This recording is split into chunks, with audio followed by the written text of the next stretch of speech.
एक गुरु का एक शिष्य बहुत दुखी था। जब भी वह भिक्षा मांगने के लिए आसपास के गांव में जाता तो उसे वहाँ दुख, दर्द, तकलीफ दिखाई देते। यह सब देखकर वह बेचैन रहने लगा। वह ईश्वर से प्रार्थना करता कि सबको सुखी दे, खुशी दे, शांति दे। एक दिन उसके मन में यह प्रश्न उठा कि क्यों इस दुनिया को बनाने वाले ने सबको दुख दिया है? क्यों नहीं वह सबको सुख दे देता? यही प्रश्न लेकर वह अपने गुरु के पास पहुंचा और बोला, हे गुरुदेव, इस दुनिया के लोग इतने दुखी क्यों है? क्यों चारों तरफ दुख ही दुख है?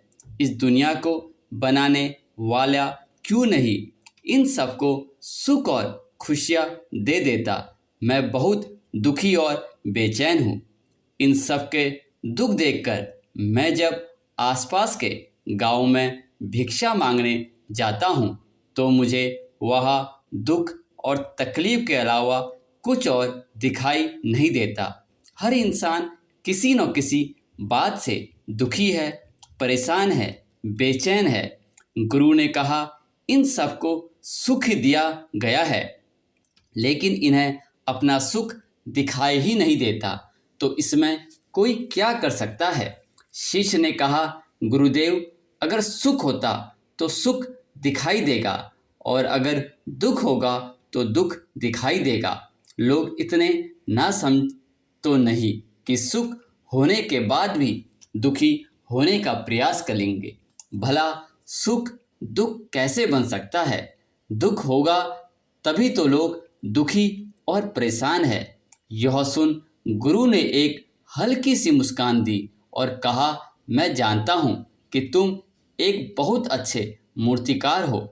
तुम एक काम करो, इन लोगों की खुशी के लिए, इन लोगों के सुख के लिए एक ऐसी मूर्ति बनाओ जिसे देखकर यह सब अपना दुख भूल जाए, चाहे थोड़े समय के लिए ही सही। शिष्य ने कहा, ठीक है गुरुदेव, मैं एक ऐसी मूर्ति बनाऊंगा जिसे अगर कोई देखे तो वह अपने दुख और दर्द भूलकर खुश हो जाए। शिष्य ने 3 महीने तक उस मूर्ति पर काम किया। वह दिन रात पूरी लगन से उस मूर्ति को बनाता रहा। 3 महीने बाद जब उसकी मूर्ति पूरी तरह से बनकर तैयार होगी तो वह गुरु के पास आया और बोला, हे गुरुदेव, आपके कहे अनुसार मैंने वह मूर्ति बना ली। जो भी इंसान उस मूर्ति को देखेगा अपने दुख और दर्द भूलकर खुश हो जाएगा। आप मेरे साथ चले और उस मूर्ति को देखकर बताए क्या मैंने सही काम किया है। गुरु शिष्य के साथ उस मूर्ति के पास पहुँचे। मूर्ति सचमुच बहुत सुंदर थी, अद्भुत थी।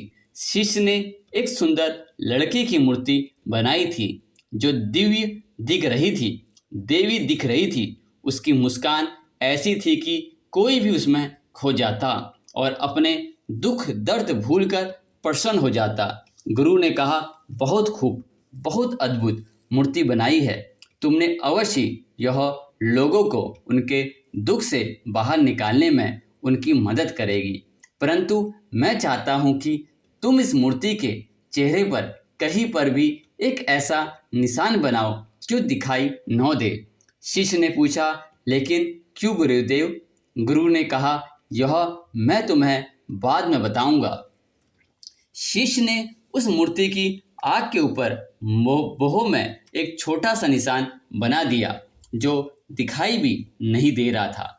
गुरु ने कहा, बहुत अच्छे, अब इस मूर्ति को गांव के बाहर वाली सड़क पर रख देते हैं। उस मूर्ति को गांव के बाहर वाली सड़क के किनारे रख दिया गया और गुरु शिष्य कुछ दूरी पर जाकर खड़े हो गए। गांव वाले उस रास्ते से बाहर आने लगे। जो भी उस मूर्ति को देखता वह दुखी हो जाता। एक जवान व्यक्ति उस मूर्ति को देख रहा था। उसने बड़े ध्यान से उस मूर्ति को देखा, फिर अफसोस करता हुआ आगे बढ़ गया। रास्ते में गुरु और शिष्य ने उसे रोका। गुरु ने कहा, तुम बड़े दुखी दिखाई पड़ रहे हो, क्या हुआ? व्यक्ति ने कहा, वहाँ एक मूर्ति रखी है, बड़ी सुंदर मूर्ति है, ऐसी कि देखो तो देखते ही रह जाओगे, पर अफसोस उसमें एक कमी है। मूर्तिकार ठीक नहीं था, उसने मूर्ति की आँख के ऊपर एक निशान छोड़ दिया है, इसीलिए मैं बहुत दुखी हूँ। काश अगर वह निशान नहीं होता तो मूर्ति कितनी सुंदर होती। शिष्य ने कहा, पर वह निशान तो दिखाई भी नहीं दे रहा है, तुमने कैसे देख लिया? व्यक्ति ने कहा, क्या बात करते हो, मेरी तो पहली नज़र ही उस निशान पर पड़ी थी। यह कहकर वह व्यक्ति वहां से चला गया। एक दूसरा व्यक्ति उस मूर्ति को देख रहा था, वह भी दुखी होता और आगे बढ़ गया।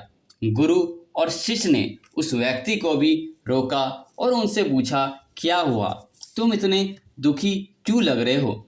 तो उस व्यक्ति ने कहा, वहाँ एक बहुत सुंदर मूर्ति है, पर मूर्तिकार बेकार आदमी था। उसने मूर्ति के चेहरे पर एक निशान छोड़ दिया है, जिसने मेरा मन खराब कर दिया। शिष्य ने पूछा, पर वो निशान तो दिखाई भी नहीं दे रहा है, तुमने कैसे देख लिया? उस व्यक्ति ने कहा, अरे कैसी बात करते हो भाई, मुझे तो पूरी मूर्ति में वह निशान ही दिखाई पड़ा। शिष्य ने कहा, क्या तुम उस निशान को छोड़कर सिर्फ मूर्ति नहीं देख सकते क्या? अगर उसमें एक छोटा सा निशान है, शेष मूर्ति तो अच्छी है ना? व्यक्ति ने कहा, हाँ मूर्ति तो अद्भुत है, दिव्य है, लेकिन अगर उसमें वह निशान नहीं होता तो बस इसलिए मैं दुखी हूँ। धीरे धीरे सभी गांव वालों ने मूर्ति देखी और सभी दुखी हो गए। शाम होने पर आखिरी में राजा भी अपने रथ पर सवार होकर वहां से निकला। उस मूर्ति को देखकर वह अचंभित था कि इतनी अद्भुत मूर्ति रास्ते में क्यों खड़ी है, और इसी तो महल में होना चाहिए। लेकिन थोड़ी देर में वह भी दुखी हो गया और उस मूर्ति को छोड़कर आगे बढ़ गया। गुरु और शिष्य ने उस राजा को रोका। गुरु ने राजा से पूछा, राजन आप दुखी क्यों है, क्या मूर्ति सुंदर नहीं है? राजा ने कहा, मूर्ति तो दिव्य है, पर वह निशान जो मूर्ति की आँख के ऊपर है वह सही नहीं है। मूर्तिकार ने गलती कर दी, इसलिए मैं दुखी हूँ। काश अगर वह एक निशान नहीं होता तो यह मूर्ति मेरे राज दरबार की शोभा बढ़ा रही होती। यह कहकर राजा भी वहां से चला गया। गुरु और शिष्य दोनों मूर्ति के पास पहुंचे। शिष्य ने बड़े ध्यान से मूर्ति को देखा। मूर्ति बहुत सुंदर थी, उसमें कोई कमी नहीं थी और न ही वह निशान दिखाई दे रहा था। शिष्य बड़ा अचंभित था। उसने गुरु से कहा, गुरुदेव मूर्ति में तो कोई कमी नहीं है, पूरी मूर्ति अद्भुत है और दिव्य स्वरूप है, एक छोटा सा निशान ही तो है, और वह भी ऐसा कि दूर से देखो तो दिखाई भी ना दे। बहुत पास आकर देखोगे तब भी बहुत ध्यान देने पर ही दिखता है। फिर यह सारे लोग उस एक छोटे से निशान के पीछे ही क्यों पड़ गए हैं? इन्हें बाकी की इतनी सुंदर मूर्ति क्यों नहीं दिख रही है? गुरु ने उत्तर देते हुए कहा, तुम पूछ रहे थे कि दुनिया बनाने वाले ने दुख क्यों दिया है। उसमें दुख नहीं दिया है, उसने तो इन्हें सुख देने की सारी व्यवस्था की थी। पर यह सब पूरी मूर्ति नहीं देखते, यह कमी देखते हैं। यह पूरा सुख नहीं देखते, उसमें एक छोटा सा दुख ढूंढने में लगे रहते हैं। जैसे तुम्हारी मूर्ति में इन्होंने सुख की जगह दुख ढूंढ लिया, अर्थात मूर्ति की दिव्यता देखकर खुश होने की बजाय एक छोटी सी कमी देखकर दुखी हो गए। ऐसे ही इनके पास सुख ही सुख है, लेकिन यह उसमें एक दुख में खोए रहते हैं जिसका कोई वजूद नहीं है। जैसी तुम्हारी मूर्ति में उस एक छोटे से निशान का कोई वजूद नहीं है।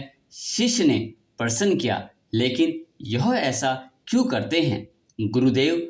गुरु ने कहा, बेचैन मन के कारण यह सब बेचैन है। यह कभी भी पूरी मूर्ति देखते ही नहीं, यह कभी भी अपना पूरा सुख देखते ही नहीं।